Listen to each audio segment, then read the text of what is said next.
मोदी को हराने के लिए विपक्षी पार्टियां हर वो हथकंडा अपना रहे हैं जिससे राज्य को गर्त में पहुंचाया जा सकता हो। आज आपको ऐसे दो उदाहरण बताऊंगा। कांग्रेस और आम आदमी पार्टी क्या कर रहे हैं। आम आदमी पार्टी की सरकार इस वक्त दो राज्यों में है, पहला दिल्ली और दूसरा है पंजाब। दिल्ली सरकार राजनीतिक उठापटक में फंसी है। अधिकारियों की ट्रांसफर पोस्टिंग के अधिकार केजरीवाल को अपने हाथ में चाहिए और इसे लेकर वो देश के सभी विपक्षी दलों से मुलाकात कर रहे हैं। और दूसरी तरफ पंजाब की मान सरकार है जो आर्थिक भंवर में फंसी है। मतलब पंजाब सरकार को सरकार चलाने के लिए पैसे की जरूरत है। उसने जनता के साथ जो फ्री देने के वादे किए हैं, लेकिन केंद्र सरकार ने पंजाब के लोन में कटौती कर दी, जिससे पंजाब सरकार की मुश्किलें अब बढ़ने वाली हैं, क्योंकि राज्य के विकास की गति को भी बरकरार रखना जरूरी है और फ्री की जो रेवड़ियां बांटी हैं उन्हें भी पूरा करना है। क्या है पूरा मामला, देखिए इस रिपोर्ट में।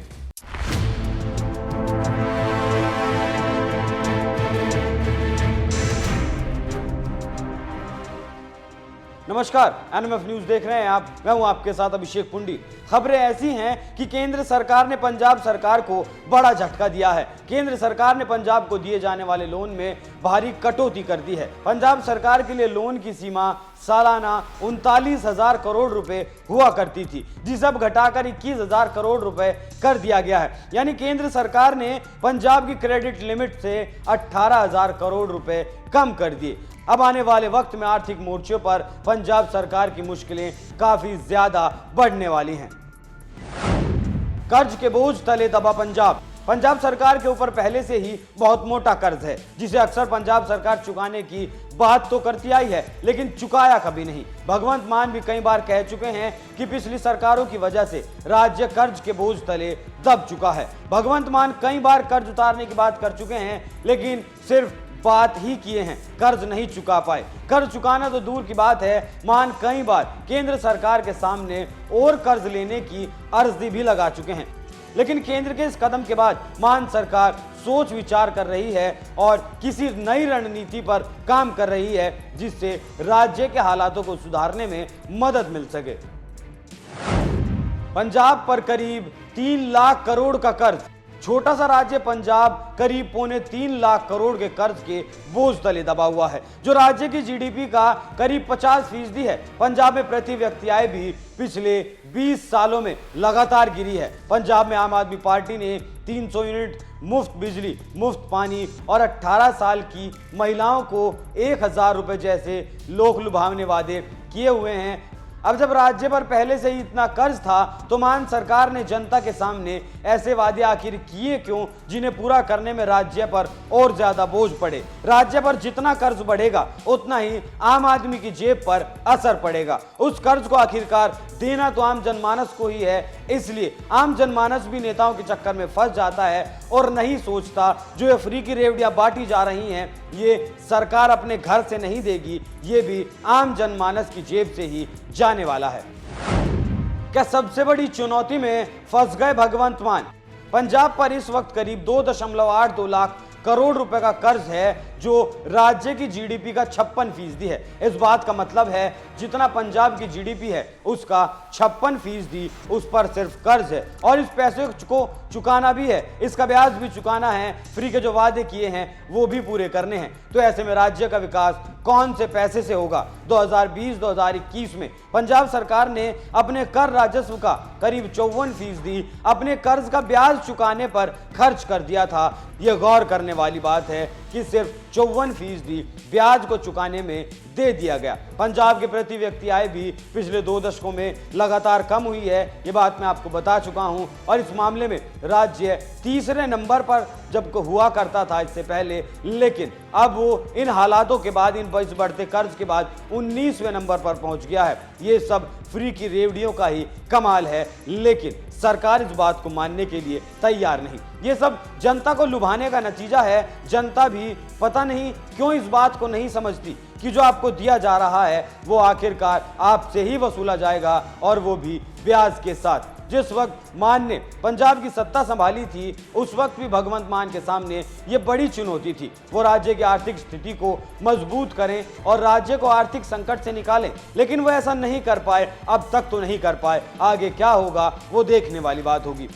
वर्ल्ड बैंक से भी मान सरकार करीब 1200 करोड़ रुपए का कर्ज ले चुकी है। पहले से ही करीब 3.25 लाख करोड़ के कर्ज के तले दबी पंजाब सरकार पर कैग ने एक रिपोर्ट पेश की थी, जिसमें कहा गया कि सरकार की योजनाएं और खर्च चलाने के लिए और ज्यादा लोन लेना पड़ेगा। बिना कर्ज के सरकार को चलाना बहुत मुश्किल काम होगा। 2025 तक ये कर्ज बढ़कर 3.75 लाख करोड़ रुपए पहुंच जाएगा, मतलब करीब 1 लाख करोड़ ये कर्ज बढ़ जाएगा। वहीं 2028-2019 तक ये कर्ज 6.33 लाख करोड़ हो जाएगा। लेकिन यहाँ गौर करने वाली बात यह है, एक तरफ केंद्र सरकार ने उसकी लोन की जो है वो रकम काट दी है, जो जितना लोन पहले मिलना था उतना लोन अब नहीं मिलेगा, और उसके बावजूद इसका कर्ज बढ़ता जा रहा है। जनता को लोभ के जाल में फंसाकर सत्ता में आई मान सरकार के लिए ये किसी खतरे की घंटी से कम नहीं है।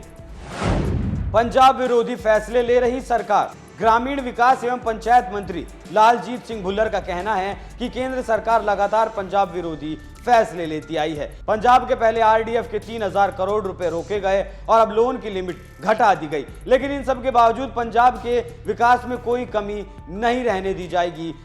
आपको बता दें कि रूरल डेवलपमेंट फंड के करीब 3000 करोड़ रुपए पहले से ही केंद्र सरकार के पास रुके हुए हैं, जिसके लिए उनकी तरफ से कई बार केंद्र सरकार को चिट्ठी भी लिखी जा चुकी है। ये फंड रोका क्यों गया वो भी सुन लीजिए। दरअसल पिछली कांग्रेस सरकार को ग्रामीण विकास के लिए जो फंड जारी किया गया था, उस फंड को तत्कालीन कांग्रेस सरकार ने किसानों की कर्ज माफी में खर्च कर दिया था, जिसके बाद केंद्र ने यह सख्त कदम उठाया। केंद्र का कहना है कि पहले पंजाब सरकार देहाती विकास एक्ट 1987 में संशोधन करे। केंद्र का कहना है कि जिस काम के लिए फंड जारी किया गया, खर्च भी उसी में होना चाहिए, लेकिन पंजाब सरकार को शायद ऐसा नहीं लगता। उसका सोचना है कि आपका काम है फंड जारी करना, आप करिए, हमारा काम है खर्च करना, हमारा जहां मन होगा हम पैसे को वहां खर्च करेंगे। अब आप सुनिए कांग्रेस का हाल। मोदी विरोध और सत्ता के लालच में हिमाचल को कहां से कहां पहुंचा दिया गया। हिमाचल पर भी बढ़ रहा कर्ज। हिमाचल के हालात खराब होने की शुरुआत होती है कोरोना के वक्त से। दरअसल केंद्र सरकार ने कोरोना महामारी को देखते हुए मई 2020 में हिमाचल की लोन लिमिट 3% से बढ़ाकर 5% कर दी थी। कोरोना की आड़ में इस छूट के बाद हिमाचल सरकार 2020 से 2022 तक जीडीपी का करीब 5% तक कर्ज लेती रही। इतना ही नहीं, सुक्खू सरकार तो और भी आगे की निकली। सुक्खू सरकार ने सत्ता में आते ही ज्यादा कर्ज लेने के लिए राजकोषीय उत्तरदायित्व और बजट प्रबंध संशोधन विधेयक 2023 पास किया। इसके तहत कर्ज लेने की सीमा को 5% से बढ़ाकर 6% कर दिया गया। मतलब केंद्र ने कोरोना को देखते हुए कर्ज की सीमा को 3% से 5% किया, लेकिन सुक्खू सरकार ने अपने फ्री के वादों को पूरा करने के लिए उसे 5% से 6% कर दिया। हिमाचल की सुक्खू सरकार को इस बार गंभीर वित्तीय संकट से जूझना पड़ेगा। इसकी अलग अलग वजह हैं। पहली, केंद्र सरकार द्वारा कर्ज लेने की सीमा में कटौती करना, जिसकी वजह से 2023-2024 में